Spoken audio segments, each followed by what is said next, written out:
Hey, what's up, Star Status? It's 3D the Rap Star, aka is the Benz Man. Welcome to the channel. Well, for all my new subs and for all my day ones, welcome back to the channel.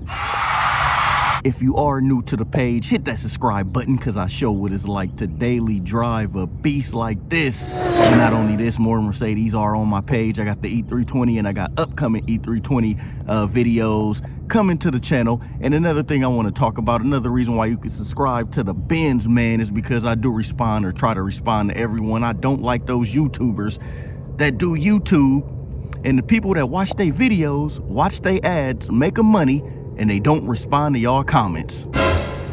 How bad is that? Maybe they getting too many comments a day. Maybe they getting just too much to respond, but I'll never be like that. If I miss a comment, just try to respond again. Or respond again. What am I talking about? Just try to comment again. But in today's video, we're going to be talking about the 7 most important things you need to know when buying a Mercedes-Benz. Even if you already got a Mercedes-Benz. Oh, wait. Think he was trying to say something for the camera. Back to the video. Even if you got a Mercedes-Benz, leave in the comments what kind of cars you guys got. You know, this page is for the community. It's for us. I only made this channel because we don't see a lot of CLs. We don't see a lot of people with S Coupes on the market, even on YouTube, talking about these cars. Like I always say, I wish someone would have bought this car and showed me the everyday life, not just a one quick review. Oh, you should buy it and it's good. Wait, think they're back. So leave in the comments, you know, if you are subscribed, even if you're not subscribed, log in real quick, leave that comment. I want to know what everyone is driving. And the reason why I say that, because I want to know what models you guys got and are they reliable? Because we always hear a lot of things about Mercedes being unreliable and reliable at the same time. Oh, it ranked less than in the 20s in the J whatever rank list. Oh, it's this on this list. So I want to hear from real owners who own cars like these and Mercedes in general. Are your cars reliable? But with no further ado, before we start today's video, it's been dubbed by many to bring it back. The famous catchphrase, let's get some angles. Hey, 3D, I swear you got you on, boy. I got a full tank of gas in my E-Class Benz. I caught the S600 through the AMG in. Mashing up the block, they can't see through tents. Why my G-Wagon gotta be so dipped? All I ever wanted was a brand new Benz so I could ride 4 deep, just me and my friends. I used to... All right, so the 7 things you must know, starting at number 1, you know, buying a Mercedes. Learn your models because you may buy the wrong model. This is a S Coupe, but at times it looked like a C Coupe. At times it looked like an E Coupe. But the reason how you could tell it's an S Coupe without the nameplate being on the back is its size. The S Coupe is bigger in size. I mean, I have a video on the channel stating why I would never buy a Mercedes-Benz again, but this is essentially just a CL, but an update. It's the successor to the CL, so it's kinda the same car. Y'all feel me? Y'all bear with me or no? So that's where Mercedes went wrong. I remember I was one of the first to say that all the models are starting to look the same. People started leaving me comments like, dude, what are you talking about? But now everyone says the same thing. Even on my E-Class video, I made a video why you shouldn't buy an E-Class, but a lot of people took it the wrong way. I don't think my subs did because I wasn't stating it like that.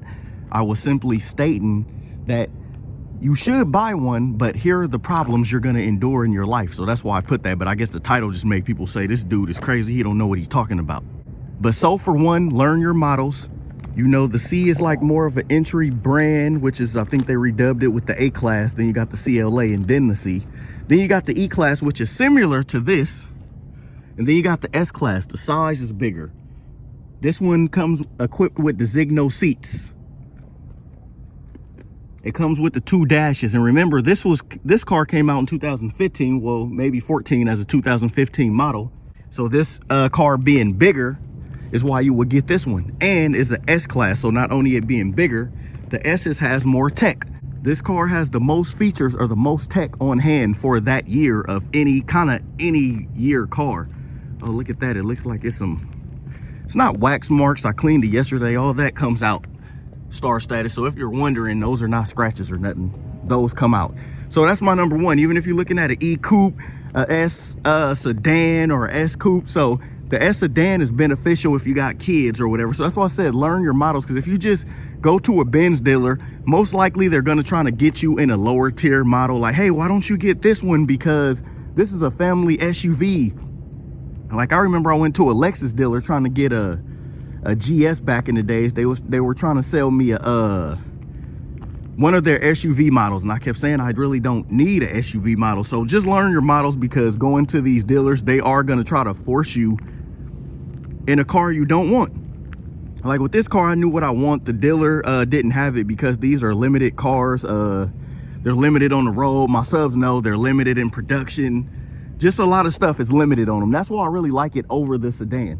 The sedan, you kind of see dime a dozen, but it can be a better buy. This is more like of a selfish buy, because you're only really buying it for yourself, really. So that's why I said learn your models. You get a coupe to look good, but then what if you got like a lot of kids and this is gonna be your only car? This car makes no sense. So learn your models and learn what go out on certain models before you buy them. So that's number one. Number two, our favorite friend, our best friend, the depreciation. Let's just go ahead and talk about it. I can spend all day on depreciation, but I'm not gonna do it because it's such a long topic. Okay, this car right here, the Mercedes S-Class Coupe, bare bones model with no Designo seats, no flowing lines, no piano liquideers. None of this, just bare bones, no Designo seats. I don't know why. I said it in another video. I don't know why the S-Class don't come standard with Designo seats as an S-Class, but you know, everything's about options these days and speccing the car out. But depreciation, so the S Coupe in general started at around 119, but then when you start putting Designo seats, now you're looking at 125. You got the sport something wheel, the flowing lines, the piano, you're looking at about 130. You add a Burmester high-end sound system, now you're looking about 135. Then you add, so you guys get the picture, and you start adding all these, you know, the 360 camera, all the option that it do have. So you're looking about 141 MSRP for the S Coupe, which is not bad if you're looking at an AMG starting at 171, and then you got to spec that one out. So the best part in depreciation is where I come in. I just don't have 141 laying around for a new car. And even if I did, that's why I don't like when people say, so this is how I know if you're grown or a kid, because grown people or gentlemen that drive Mercedes, we know the best thing to do with these cars is to work on that credit. You could drop about 20 grand, 10 grand, but a lot of people say, oh, if you can't drop what's for the whole car, you can't afford the car. And wrong. That's why they even made financing available. But doing it the smart way, why would I waste over 100K when I can get a car note on it and try to invest some of the other money? But the best thing about depreciation is, I mean, we all have some ends, we all have some money, but that's what makes cars like this so obtainable to us. The great, forever loving depreciation. So these cars, so just knowing about a Mercedes, I know I talked about it for a few, but it will lose a lot of money upon buying this car. So the time I'm making this video, these go for around 60K, 70K. You may can even find one in the 50s if you're lucky. But compare that to a 119 MSRP. So it basically lost half its value. But what I do with cars, I don't look at the value, because I look to have this car for a long time.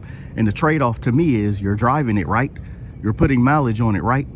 So that's the trade-off.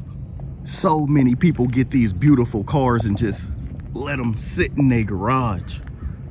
Why? If that's the case, go get a Bentley or something.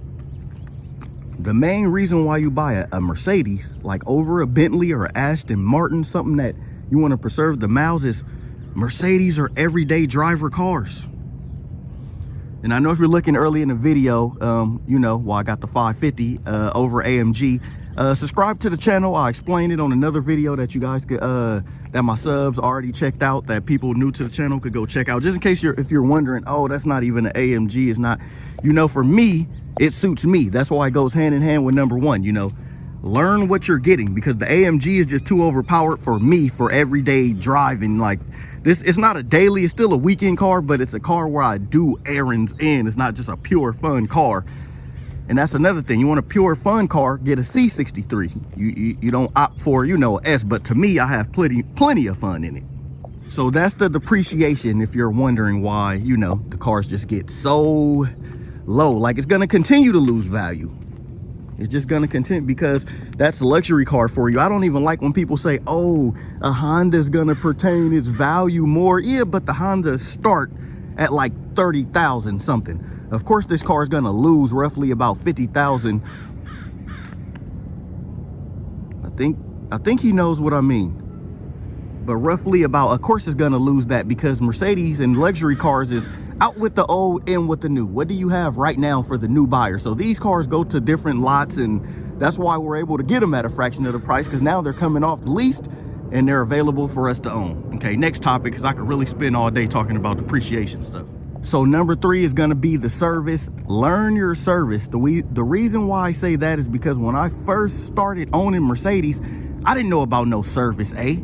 I didn't know about no service B. I'm like, what is that? So learn your service, because at one time it'll say service A, one will say service B, sometimes it'll say service C.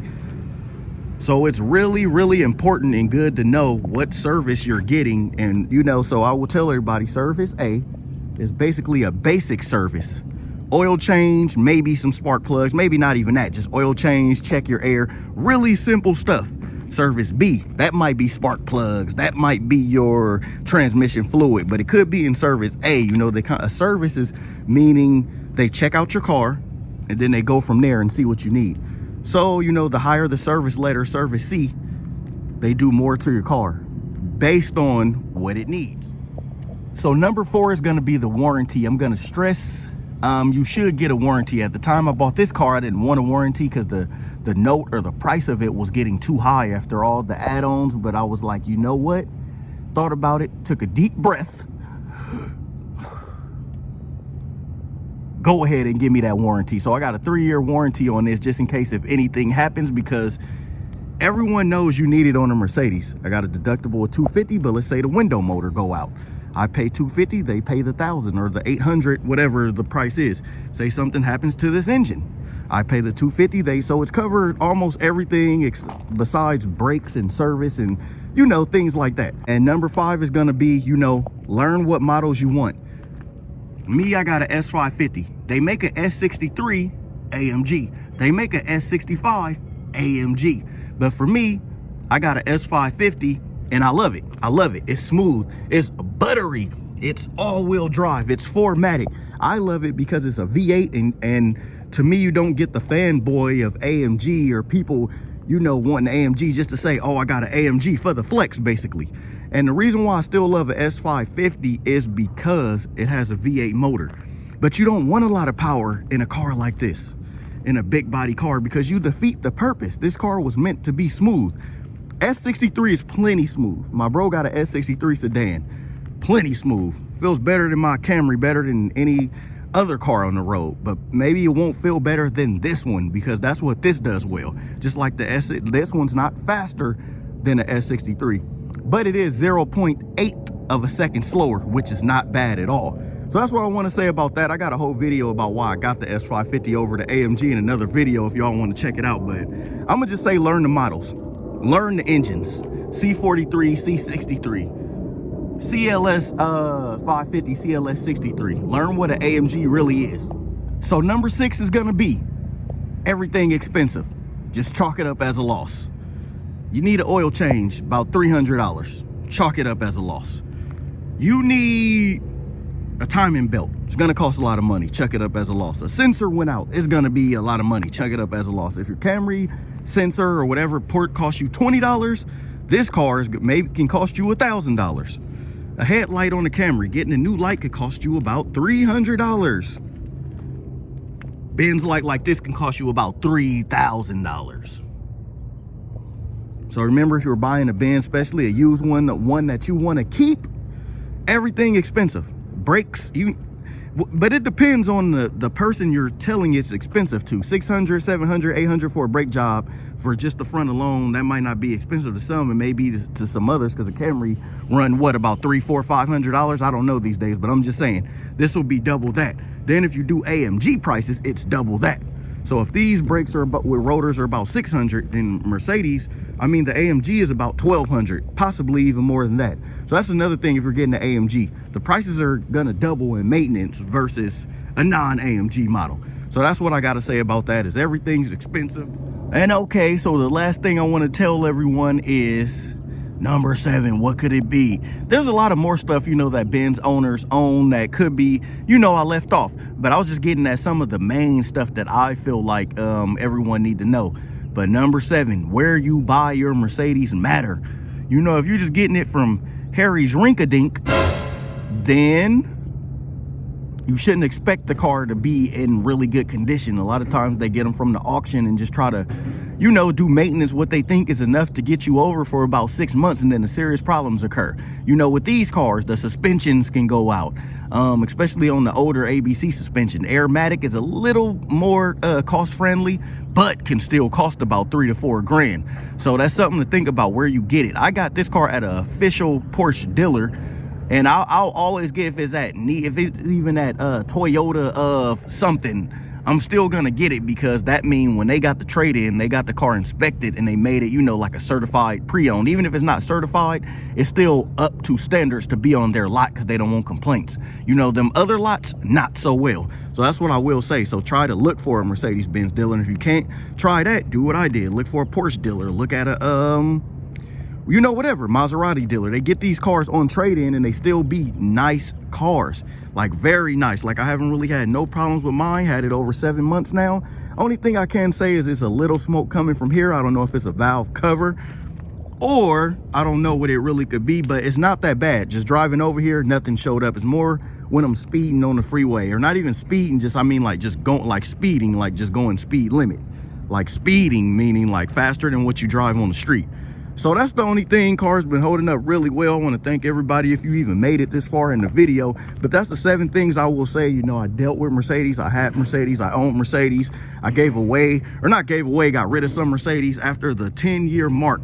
Been having Mercedes over 10 years, and I just love the coupes because they're rare. The whole reason I get this is rare. AMG GTS 2-door, because they're rare. You know, I like the rare Mercedes. Yeah, you see Mercedes dime a dozen on the street, but you don't really see this model, and that's what I like about it. So signing off, you know, hope everybody had somewhat of a value watching this video, because that's what I try to do. I'm not just making them for me. Like I said, I don't like when these people don't respond to the audience, because you know, the subs on my channel, we're one. We're all a community. And next video, I'm going to be talking about the satin wrap. You see right here, you know, a little blemish. How's it holding up over the chrome? Because this is a satin chrome, if everyone wanted to know. 22 inches, Forgiatos, performance Forgiato. So signing off, Benz man.